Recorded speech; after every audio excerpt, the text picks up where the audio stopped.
Today's episode brought to you by Conduit Clothing Company. I get asked quite frequently, how do we change our country? How do we change our states, our communities? Answer is always the same. It's going to take spiritual change, spiritual revival that I think we're already starting to see some of the seeds of. These are conversations we all have to have with our unbelieving neighbors, coworkers, and family that are soul to soul and at the hand-to-hand level. That's where Conduit Clothing Company comes in. Not only do they make high-quality clothing with an exceptionally cool design, their mission is to get a Bible into the hands of as many people as possible. Of course, you're wearing a Conduit Clothing shirt, a t-shirt like I wore to the Omaha Zoo a couple of weeks ago, and an unbelieving coworker or neighbor or even a stranger asks what that design is all about. Boom, there's an opportunity to start that spiritual conversation. So, would you do me a favor? Visit our friends at Conduit Clothing Company, conduitclothing.com. Every order ships with a hardcover ESV Bible that you can give to somebody who needs it. Cool clothing that leads to crucial conversations. Conduit Clothing Company, conduitclothing.com. It's Wednesday, October 8th, 2025. The shutdown continues. Pam Bondi testifies, and I'm going to give you a stroke. It's next on the AM Update.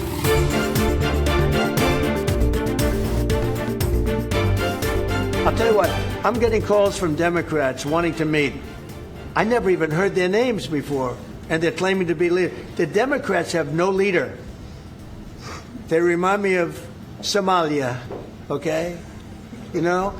And I met the president of Somalia. I told him about the problem he's got. I said, you have somebody from Somalia who's telling us how to run our country. She's from Somalia. He said, would you like to take her back? He said, no, I don't want her. There's President Trump on the state of play, particularly when it comes to Democrat leadership as the shutdown enters its second week. President Trump saying the Democrats need to get on the game in order to reopen the government. Democrats are saying that they are continuing to shut the government down because, wouldn't you believe it? They want the Affordable Care Act subsidies that began in the midst of COVID with Joe Biden. They want those to continue. Why do they want them to continue? Because the Affordable Care Act is about on its last legs. So these subsidies, as I understand, were passed in the midst of the COVID economy and this rapid inflation that we saw in order to disguise the true cost of the ACA for average Americans. That's really what's going on here, and Democrats want those subsidies to continue. Of course, they want health care for illegal aliens as well. President Trump continued on. How many permanent jobs are you talking about? Well, I can tell you, I'll be able to tell you that in 4 or 5 days if this keeps going on. If this keeps going on, it'll be substantial, and a lot of those jobs will never come back.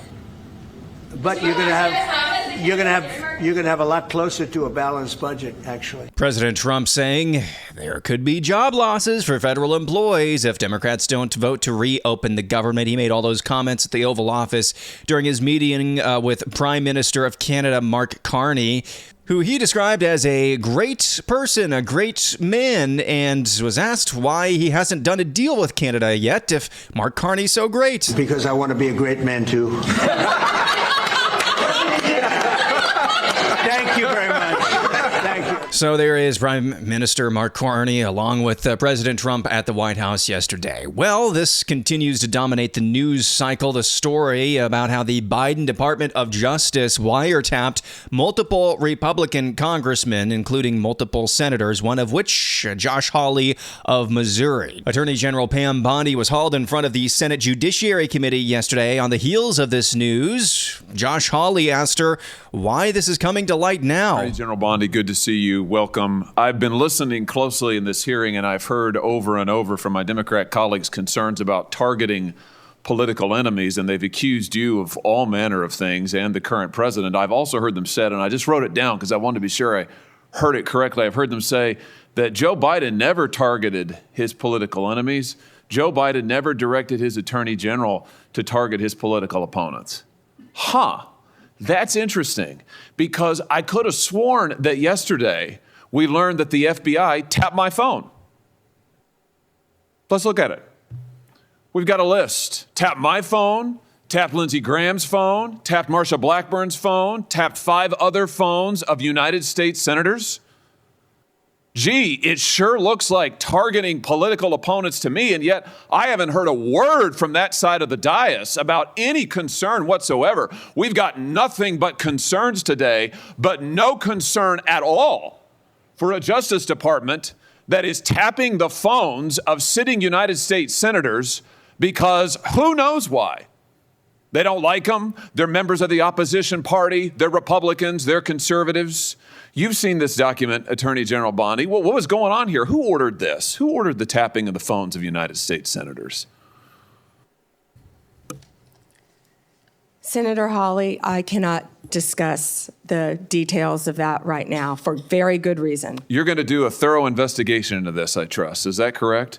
We will be looking at all aspects of this, and I have talked to Director Patel at length about this. And you're going to figure out who was involved in this, who signed off on it, who knew about it. You're going to get to the bottom of all of it. Is it correct? Yes, and I've spoken to Director Patel about it, and he is committed to doing this. Doing what, you may ask? I don't know. We're going to form some committees, according to Senator John Thune. Strongly worded letters, I'm sure, coming up next. I mean, wiretapping, spying on sitting United States senators of just one party. I mean, that's... Chuck Grassley says it's worse than Watergate. It is worse than Watergate. If nobody goes to prison over this, I feel like I'm beating a dead horse because I am. If nobody goes to prison over this, just lights out on the American experiment. There have to be multiple people behind bars. And we can start with Jack Smith, for all I care. More highlights from Pam Bondi's testimony in front of the Senate Judiciary Committee. Here she is putting Senator Dick Durbin in his place. The word is, and I think it's been confirmed by the White House, they are going to transfer Texas National Guard units to the state of Illinois. What's the rationale for that? Yeah, Chairman, as you shut down the government, you voted to shut down the government, and you're sitting here, our law enforcement officers aren't being paid. They're out there working to protect you. I wish you loved Chicago as much as you hate President Trump. Boom, ching, boom, roasted. Here she is with Senator Amy Klobuchar. I'm going to discuss personnel decisions, but the personnel issue that I'm having right now is that all of my agents, all of my lawyers are working. My agents are on the street working without a paycheck because your party voted to shut down the federal government. Boom, roasted Amy Klobuchar. Here's Pam Bondi on Senator Dick Blumenthal. I cannot believe that you would accuse me of impropriety when you lied about your military service. I am not asking you. Yep, Richard Blumenthal did indeed lie about serving in Vietnam. So those one-liners, all very well and good. Pam Bondi, she performed well in front of the Senate Judiciary Committee. I'm wondering, though, why is our Attorney General being hauled in to answer hostile questions from hostile Democrats? And we haven't had one person subpoenaed from any, I don't know, NGO or other agency, other organization funding radical, violent, lefty organizations like Antifa. I mean, yes, those are some great sound bites from our Attorney General, but she's the one that's testifying in front of Congress right now. I'm going to need a little bit more than that. Here's some good news, though. Unlawful crossings along the U.S.-Mexico border for fiscal year 2025 plummeted to their lowest level since the early 1970s amid the Trump administration's sweeping clampdown on illegal immigration. U.S. Border and Patrol agents recorded nearly 238,000 apprehensions of illegals crossing the southern border illegally in fiscal year 2025, which began in October of last year and ended on September 30th. The number is the lowest annual tally recorded by Border Patrol since fiscal year 1970, when the agency reported roughly 202,000 apprehensions along the U.S.-Mexico border. It represents a seismic shift from the record high levels of Border Patrol apprehensions recorded under the Biden administration, which faced humanitarian crises repeatedly at the southern border. In fiscal year 2022, for example, Border Patrol made 2.2 million apprehensions on the southern border, now down to just 238,000 on the southern border. Turns out you didn't need any fancy law after all. You just needed the political will and the right person to get the job done. When we come back, I'm going to give you a stroke thanks to the New York Times. Also, just what is at stake with the messed up 2020 census. We'll talk about all that and more coming up next. Well, it seems like nobody knew what a bad bunny was up until last week when the NFL announced, hey, this pansexual Latin American rapper dude is going to be the halftime entertainment at the upcoming Super Bowl. You know, when you see stories like that, it's an indication that the parallel economy is already happening, whether we want to accept that or not. So it's time to get busy living or get busy dying. Well, in the case of building our own parallel economy out here in the real world, in real America, we have to get down to the nitty-gritty, even with things like clothes. That's why our friends at Conduit Clothing are partnering with the AM Update. Not only do they make some really nice clothing, when you feel it in your hand, you're going to want to wear the trucker hat like I do. It's Flex Fit. You can order that at conduitclothing.com, or finally starting to feel like fall where I am here in central Iowa this week. I'm thinking about getting one of their hoodies as well. Regardless of what item you plan to order from Conduit Clothing, you're going to want to wear it. That's really good quality, and with the evocative Conduit Clothing logo, an opportunity to strike up spiritual conversations with your unbelieving coworkers, friends, families, neighbors. That's the whole mission of the company anyways, to get a Bible into the hands of as many people as possible. That's why every order ships with a hardcover ESV Bible. You can find out what it means to be a conduit for Christ at conduitclothing.com. Conduitclothing.com. Cool clothing, crucial conversations, conduitclothing.com. Well, this is the name of the piece published just a couple weeks ago at the New York Times. How does Gen Z divorce look different? Now, I'm not making light of divorce at all. This is just stated in a matter-of-fact manner, like divorce is just a fact of life for most people, and it should not be.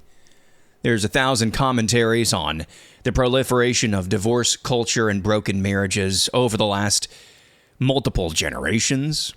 But this piece from the New York Times is not necessarily about divorce so much as it is the whacked-out, crazy world that lefty Zoomers seem to inhabit. Thank you to Andrew Walker at Southern Seminary for clipping this paragraph from that story from the New York Times. How does Gen Z divorce look differently? I'm going to read this paragraph. I'm going to try not to give myself a stroke. Be forewarned, though, you might have one yourself.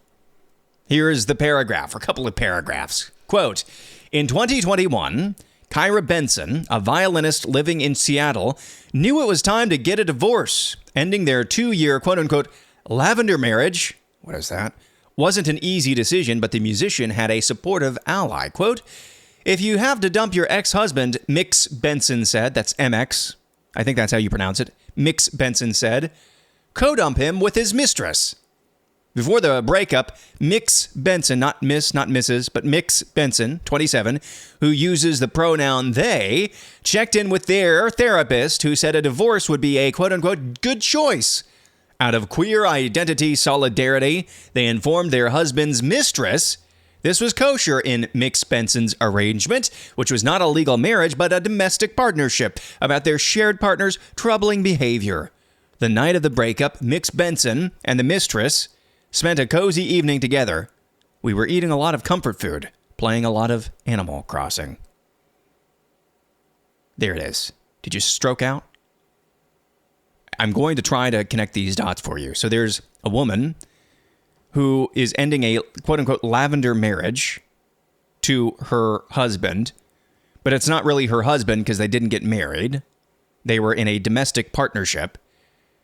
Kyra Benson, the woman, who now goes by the pronoun they and changed from Miss to Mix, went to their queer solidarity therapist and said that a divorce to the husband that she wasn't married to was a good choice, especially because the husband had some sort of mistress. And instead of going to the husband and saying, I want a divorce, to the husband that she wasn't married to, she went to the mistress, who informed the mistress that she is no longer going to be shacking up with her husband who wasn't her husband. And the mistress took the news well. They ate comfort food together and played a game on their phone called Animal Crossing. Okay. No one is alive now. I have no listeners because you all have strokes and are on the floor unconscious. By the way, I might not have any listeners at all, thanks to Apple, who refuses to automatically publish my episodes this week. Hopefully you're listening on the day that this episode was designed for. Who knows? Thank you for listening nonetheless, if you are listening. So what is at stake when it comes to the widely reported, completely messed up 2020 U.S. Census for something completely different? Well, this is Wade Miller, senior advisor at the Center for Renewing America, who in 1 minute goes into great detail about why we need a new census and we need it now. You may have seen President Donald Trump talking about the census, but what you might not know is that we recently wrote a paper about how the census has been weaponized against the American people. My name is Wade Miller. I'm a senior advisor at the Center for Renewing America. There's a little known and very secretive algorithm that's run by far-left bureaucrats at the Census Bureau, and they have been using this algorithm to move population data around in the states that, in a way that even Harvard has deemed this to be unconstitutional. We want to dig into this further. We want congressional action. We're hoping for administration to take additional steps to correct this problem, because we actually don't know how bad it could be. It could be way worse than we think it is. We know it's bad, but it could be way worse. And if we dig into this and we get our head under the hood here to check out the engine and the mechanics of how this algorithm works, it could end up being one of the biggest political scandals in the history of the United States. So, not only did the census mess up the counting in multiple states, and it, with one exception, always favored Democrats. They overcounted blue states, undercounted red states. The only red state they overcounted was Texas. So that already is a problem in terms of congressional district apportionment, electoral college votes. But now, according to the Center for Renewing America and Wade Miller, who's a good dude, that might not be the start of it. That they use some form of whacked out algorithm that could have messed this up even further. So, the year is 2025. You just have to, constitutionally, you have to do this every decade. But it doesn't have to be at the decade mark, as far as I'm aware. We have to have a new census, and we need it stat. And now here's this. Pastor Doug Wilson of Moscow, Idaho, joined Cenk Uygur from the Young Turks for an interview, an all-encompassing interview about so-called Christian nationalism. Canon Press, that would be Pastor Wilson's publishing outfit. They pushed this clip out the other day, and I thought it was a good listen. So let's put it this way. What I was talking about, what I was illustrating with the jihadis, was not whether they are the majority of Muslims. My point was simply that there are religions, there are worldviews that are antithetical to the American way of life. Okay, another one would be a secular one, would be communism, Marxism. Marxism is antithetical to the American commitment to liberty. That's an ideology, not a ethnic or cultural thing, but it's a block that you can recognize. Now, in the name of democracy, you could import 10 million Marxists or 10,000 jihadis. I'm simply saying that to apply let's treat everybody equally across the board, regardless of what they think, is an untenable position. Yeah, so I think that, so when you say assimilate to freedom and American values, I think I nailed it. And ironically, I think that's the debate and discussion we're having here, Pastor Wilson, because I say freedom for everyone and equality for everyone, including gay people, including black people, including Muslims, Christians, etc., and certainly Jews and Hindus. And I'm a capitalist, but I'm not freaked out by Marxists. So like in America, we have freedom. He can make that argument, I'll make the counter argument, and I'll win. So I'm not bothered by any of that. But okay, but I want to ask you. I'm convinced that you would win the argument with the Marxist. I'm not convinced that you'd be able to argue at all if they took over. No, but then they do violence. If you do violence, you're out. That's against the law. No, if you do violence, you're out. If the people being oppressed fight back. Yeah, right, the communists took over. But Pastor Wilson, you don't think the Marxists are on the verge of taking over America, do you? Yes, I do. You do? Yeah. All right. There's a commie who's likely to be the next mayor of New York. Okay, so that's about Bondi, and he's a Democratic socialist. And that's definitely not a commie. Like a commie. Let's get back to... There is Doug Wilson. Nobody does it quite like he does. Talking about the looming Marxist takeover of the United States. And Cenk has some form of a newfound, I think, appreciation on the right, because he has criticized the left. Now he's putting together some sort of a track record. Even though he is of the left, he has criticized the left quite frequently. And has... I think he's been illuminated to their hypocrisy. Now, is he this type of lefty like Bill Maher, who, I'll just say it again, has been relegated to court jester status because he too criticizes the Democrat Party, he criticizes the left for the same thing that we criticize about them, and then he turns around and he urges everybody to vote for Kamala Harris. So you're just a court jester, you're just a clown, a joke, if you do that. You're not really serious. So is Cenk a court jester, or is he actually having a change of heart? We'll see. I think having people like Doug Wilson on and giving them a fair hearing about so-called Christian nationalism, that's an interesting development, to say the least. And finally, air analysis, slightly acidic, mostly necessary. President Trump made these comments recently at the Oval Office about God and faith and what he's trying to do with those things. And I felt for a long time that, if a country doesn't have religion, doesn't have faith, doesn't have God, it's going to be very hard to be a good country. There's no reason to be good. I want to be good because you want to prove to God that you're good, so you go to that next step, right? So there's President Trump talking about how faith is integral to every country, but especially our country, his country, the United States of America. And he says, if you don't have faith, you can't be good, and I want to have a good country.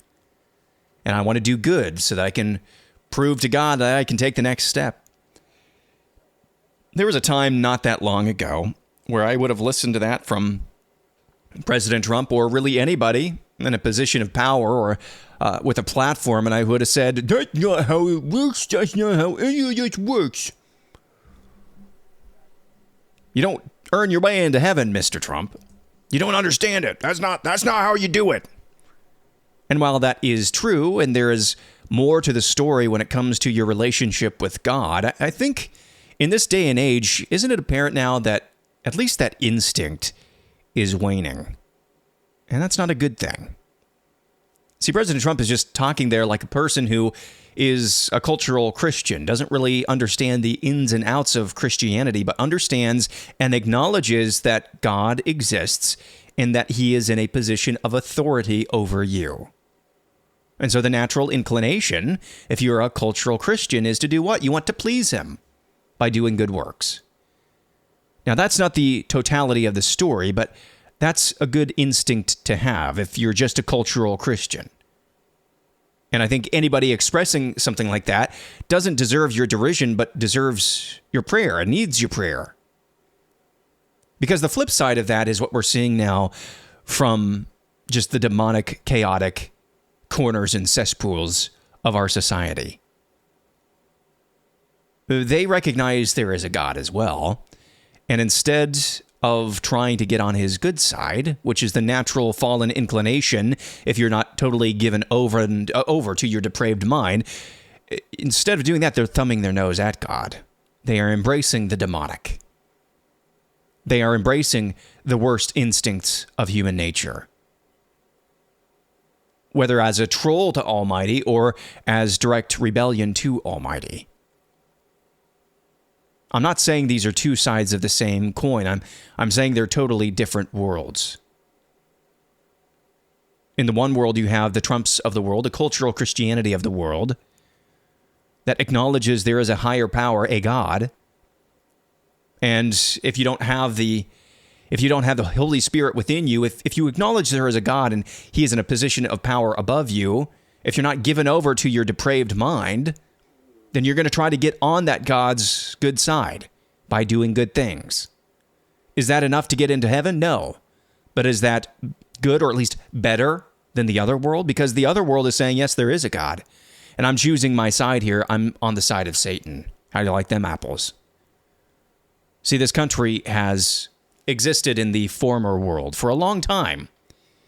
And I've insisted that overall cultural Christianity is a net benefit. A net benefit. Is it sufficient to fight back against the latter world the upside down world, the world of chaos that I just described? No, it's not. But it's a heck of a lot better. So for people like President Trump and those who just speak in rather general terms, but understand or at least get to the point of acknowledging the higher power, God, exists, and that it's good to do good works, they need prayer more than anything. Not scorn, not derision. And I fear there's way too many people who are, like I was at one point in time, ready and willing for anybody who at least took that step to say, yes, there is a God, and he is higher than I am. His ways are not my ways. I'm going to try to please him. Your first reaction is, that's not how it works. Nope, that's not the right action. That's not the right reaction. Pray. That's going to do it for a Wednesday. Back at it again tomorrow. I'm Aaron McIntire, and this is the AM Update.